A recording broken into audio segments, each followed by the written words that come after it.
தமிழ் திரையுலகின் திரைக்கதை மன்னன், இயக்குனர், நடிகர், எழுத்தாளர் என பன்முக திறமையால் கோடிக்கணக்கான ரசிகர்களின் இதயத்தில் தனி இடம் பிடித்தவர் கே. பாக்யராஜ். எளிமையான கதைகள், குடும்ப பாசம், நகைச்சுவை, சமூக சிந்தனை ஆகியவற்றை தனது திரைப்படங்களில் அழகாக இணைத்து தமிழ் சினிமாவில் அழியாத முத்திரையை பதித்தவர். பல தலைமுறை ரசிகர்களால் இன்று வரை கொண்டாடப்படும் ஒரு கலைஞர் அவர். கடந்த ஜூன் 25ஆம் தேதி நடிகை குஷ்பு மற்றும் இயக்குனர் சுந்தர் சி ஆகியோரின் மகளின் கோவாவில் நடைபெற்ற பிரம்மாண்ட திருமண விழாவில் தனது மனைவியுடன் குடும்பமாக கலந்து கொண்டார் கே. பாக்யராஜ்.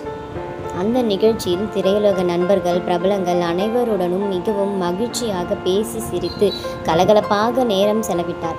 அவரை பார்த்த யாரும் சில நாட்களில் இப்படி ஒரு துயரச் செய்தி வரும் என்று கனவிலும் நினைத்திருக்க மாட்டார்கள். அந்த திருமண விழாவே அவர் கலந்து கொண்ட கடைசி பொது நிகழ்ச்சியாக மாறிவிட்டது. திருமண நிகழ்ச்சியை முடித்துவிட்டு சென்னை திரும்பிய அவர் வழக்கம் போல் தனது அன்றாட வாழ்க்கையை தொடர்ந்தார். நேற்று காலை எப்போதும் போல் நடைப்பயிற்சிக்கு சென்று வீடு திரும்பினார். வீட்டில் சிறிது நேரம் அமர்ந்திருந்த போது திடீரென நெஞ்சுவலி ஏற்பட்டது. உடனடியாக குடும்பத்தினர் மருத்துவமனைக்கு அழைத்துச் சென்றனர். ஆனால் கடுமையான மாரடைப்பு காரணமாக அவர் உயிரிழந்தார்.